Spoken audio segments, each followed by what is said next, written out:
अस्सलामुअलैकुम dear students, this is Adil Ejaz Ahmad.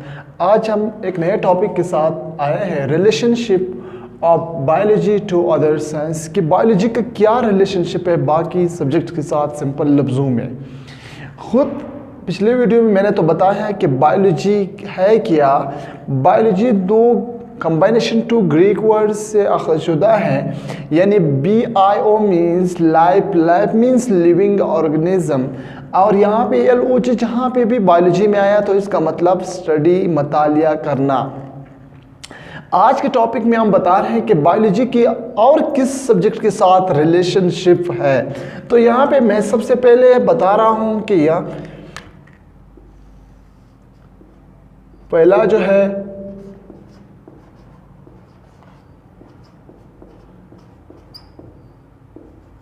Biology का relationship physics के साथ भी है। यहाँ पे फिजिक्स खुद किस ज़बान का लफ्ज़ है, ग्रीक वर्ड से अखज़शुदा है। किस ज़बान का लफ्ज़ है? Greek words. कौन से लफ्ज़ से? फ्यूसिस। इस फ्यूसिस का मतलब क्या है? यानी नेचुरल थिंग्स। नेचुरल थिंग्स, कुदरती जितनी भी चीज़ें हैं उसको हम क्या कहते हैं? Natural things. तो यहाँ पे हम सामने लिखेंगे नेचुरल थिंग्स। तो यहाँ पे एक लफ्ज़ तो क्लियर हुआ कि फिजिक्स का बायोलॉजी फिजिक्स के साथ रिलेशनशिप है। फिजिक्स खुद ग्रीक वर्ड से अखज़शुदा है, फिजिक्स, जिसका मतलब है नेचुरल थिंग्स। जब फिजिक्स और बायोलॉजी दोनों कंबाइन हो जाते हैं उस स्टडी को हम क्या कहते हैं? उसको हम कहते हैं बायोफिजिक्स कहते हैं। उसको हम क्या कहते हैं? बायोफिजिक्स कहते हैं। ऐसे क्या चीज़ है कि जो हम फिजिक्स, बायोफिजिक्स बन जाते हैं। फॉर एग्जाम्पल फिजिक्स में आप लोगों ने सुना है लीवर। एक लफ्ज़ आप लोगों ने सुना है लीवर। लीवर खुद क्या है? रॉड शेप, यानी रॉड को हम क्या कहते हैं? लीवर कहते हैं। वो लीवर नहीं जो बॉडी के अंदर मौजूद है, उस लीवर की बात नहीं कर रहा हूँ। फिजिक्स में खुद लीवर मौजूद है। फॉर एग्जाम्पल इस किस्म की एक चीज़ मौजूद है।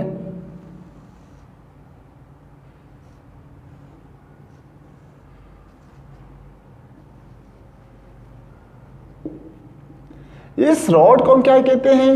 लीवर कहते हैं। ठीक है, यहाँ पे लीवर और हमारी बायोलॉजी में कौन सी चीज़ है जो हम लीवर की तरह होता है? यानी हम मसल्स और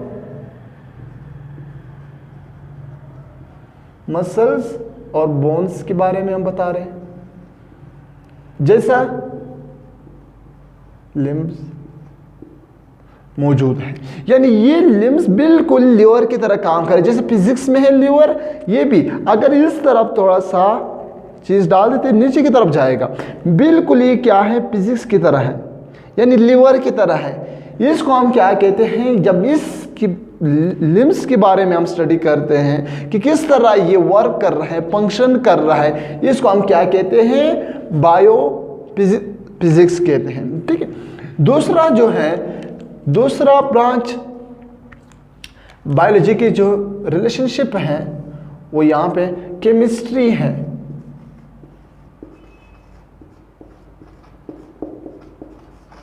केमिस्ट्री, जब केमिस्ट्री और बायोलॉजी दोनों कंबाइन हो जाते हैं, क्या बन जाते हैं? बायो केमिस्ट्री बन जाते हैं। यहां पे हम लिखें बायो केमिस्ट्री बन जाते हैं।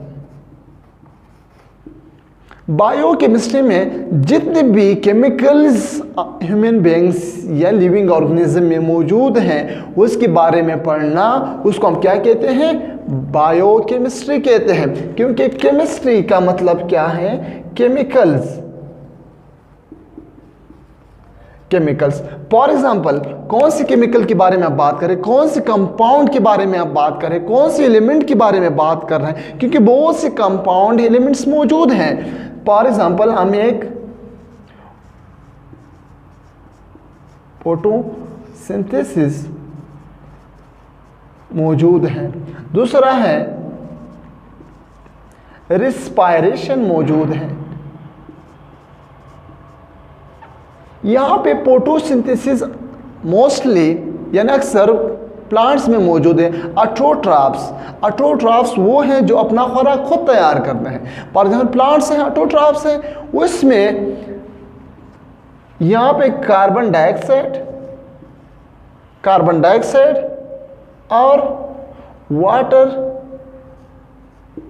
H2O और सनलाइट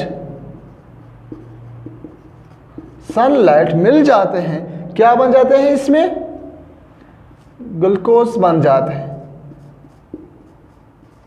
6 बन जाते हैं। इसको हम क्या कहते हैं, फोटोसिंथेसिस। इस फोटोसिंथेसिस के बारे में पढ़ना, इसको हम क्या कहते हैं, बायोकेमिस्ट्री कहते हैं। रिस्पिरेशन फिर क्या है, यहाँ पे मोस्ट स्टूडेंट्स कंफ्यूज हो जाते हैं कि फोटोसिंथेसिस और रिस्पिरेशन में क्या फर्क होते हैं। देखिए यहाँ पे जब ग्लूकोज बन गया तो यही ग्लूकोज फिर सेलुलर रिस्पिरेशन में तकसीम हो जाता है, हर सेल तक एटीपी पहुँचता है, या यही ग्लूकोज को C6H12O6 को ब्रेक डाउन करना बाय ऑक्सीजन भी इसके साथ कंबाइन हो जाते हैं। ऑक्सीजन जब कंबाइन हो जाते हैं तो यहाँ से carbon dioxide plus H2O and ATP अलग। इस प्रोसेस को क्या कहते हैं, रिस्पिरेशन कहते हैं। इस प्रोसेस को फोटोसिंथेसिस कहते हैं। इसके बारे फोटोसिंथेसिस और रिस्पिरेशन, इस कंपाउंड्स एलिमेंट्स के बारे में पढ़ना, इसको हम क्या कहते हैं, केमिस्ट्री कहते हैं, बायोकेमिस्ट्री कहते हैं। और भी हैं इसके ब्रांचेस, मैथमेटिक्स भी इसमें आ रहे हैं, ठीक है। मैथमेटिक्स का भी रिलेशनशिप है बायोलॉजी के साथ। तीसरा है मैथमेटिक्स।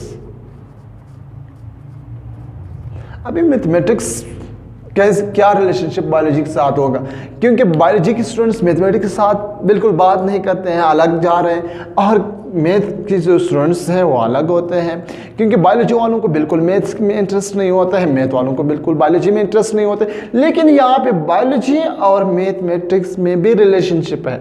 कौन सा रिलेशनशिप है, जितने भी हम आफ्टर एक्सपेरिमेंट चीज़ पर एक्सपेरिमेंट करें, ऑब्जर्वेशन करें, उसके बाद जो हम डेटा एनालिसिस निकालते हैं वो मैथमेटिक्स के रूल में। तो इसलिए इस बायोलॉजी का मैथमेटिक्स के साथ भी रिलेशनशिप है। तो यहाँ पे जब बायोलॉजी और मैथ मिक्स हो जाते हैं तो उसको हम क्या कहते हैं, मैथमेटिक्स कहते हैं, बायोमैथमेटिक्स कहते हैं। कौन सा चीज में आते हैं ये, डेटा गैदर आफ्टर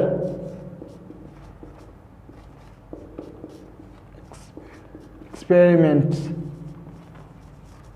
जब किसी चीज पर बायोलॉजी में एक्सपेरिमेंट करके उसके बाद जब डेटा एनालिसिस निकालते हैं, वो किस चीज के रूल में, मैथ्स के रूल में, डेटा